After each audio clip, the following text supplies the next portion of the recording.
Sa usaping edukasyon, bumibilis ang tibok ng puso ng mga magulang tuwing pasukan, hindi dahil sa pag-ibig, kundi dahil sa mga nakaambang ng mga gastusin. Kaya naman kaagapay ng bawat pamilya ang lokal na pamahalaan sa ilalim ng lideratong Benedito Feliciano kasama ang mga membro ng Sangguniang Bayan upang tugunan ang mga pangailangan ng patuloy na pagtaas ng bilang ng mga mag-aaral sa bayan ng Brooks Point. Mas pinalakas po natin ang Scholar ng Bayan program sa pamagitan ng pagtataas ng pondong nagkakalang 8.5 milyong piso bilang cash assistance para sa mga kwalipikadong estudyante. Po si Neo Maestre Campo, ang kasalukuyan pong Community Affairs Designate ni Mayor Benedito. At kami po yung may hawak ng programang Educational Assistance para po sa mga mag-aaral ng bayan po ng Brooks Point. Sa ngayon po ay merong humigit kumulang 2,000 mga scholars ang meron ang LGU Brooks Point.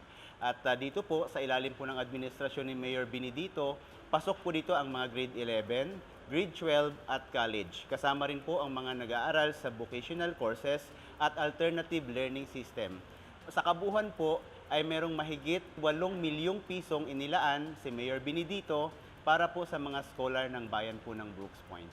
Sa kasalukuyan, mayroong kabuang 2,470 na scholar ng bayan ang patuloy nating sinusuportahan. 400 dito ay mga grade 11, 470 naman ang grade 12 students at 1,600 naman ang mga college students. Isa si Dwayne G. Amoyo, senior high school student sa Brooks Point National High School, ay isa sa mga scholar ng bayan. Si Dwayne G. Amoyo, senior high school student po ako mula sa Brooks Point National High School. Scholar po ako ng bayan sa ilalim ni Mayor Cesario Benedito. Ako po ay nagpapasalamat sa kanilang inihandog na tulong pinansyal. Dahil dito ay natustusan ko po ang mga kailangan kong pinansyal sa pag-aaral. Muli po ako po ay nagpapasalamat, Mayor. Sana po ay patuloy po kayo mag-implementa ng mga programang katulad nito, lalo na po sa aming mga estudyante na higit talagang nangangailangan.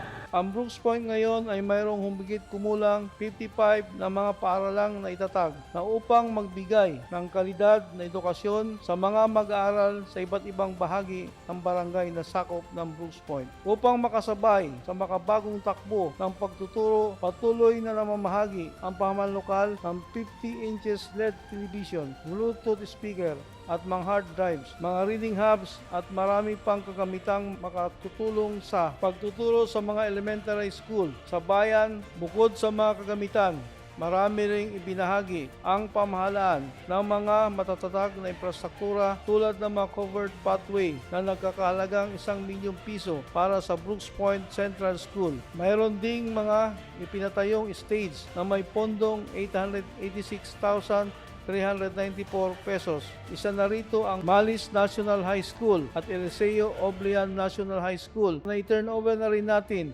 ang mga concrete pavement ng Enelio Taha Covered Gym, stage ng Masin National High School, Calasagen National High School, Linaw Elementary School at marami pang iba. Katuwang ang pamamalukal sa paghubog ng galing at kakayanan ng mga kabataan kasama ang Municipal Information Office sa ilalim ng tanggapan ng inyong lingkod. Sinasanay natin ang mga mag-aaral ng pampubliko at pribadong mga paaralan na maghatid ng balitang bayan tuwing Sabado sa mga radyo at social media. Aktibo rin katuwang ng pamahalaan ng Brooks Point sa patuloy na pagbibigay ng kalidad na edukasyon, ang Alternative Learning System o ALS. Sa kasalukuyan, mayroong 441 na mga mag-aaral ng ALS ang patuloy na nagsusumikap upang makamit ang kanilang mga pangarap. Ang makailan lamang ay mayroong 141 ALS students ang mga nagsipagtapos nitong nagdaang May 31, 2024. Ang edukasyon ay hindi lang para sa kapatagan, hindi natin kakalimutang ihatid ang edukasyon sa mga sulok at liblib na lugar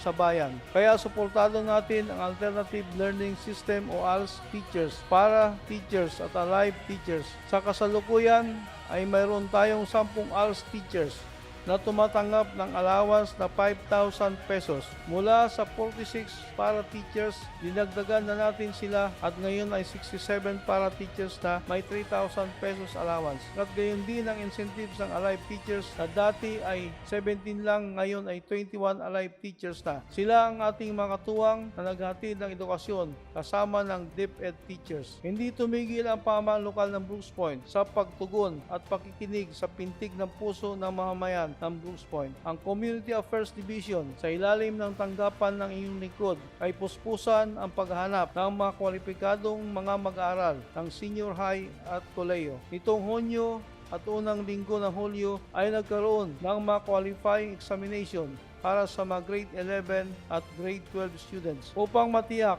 na ang mga masasama sa programa ay talagang karapat-dapat. Ganito ang pagpapahalaga ng pamahalaan lokal sa edukasyon ng mga kabataan ng bayan sapagkat naniniwala po tayo na ang edukasyon ay susi upang mabuksan ang mga pinto ng mas magagandang oportunidad sa hinaharap ng ating mga kabataan, pamilya at bayan.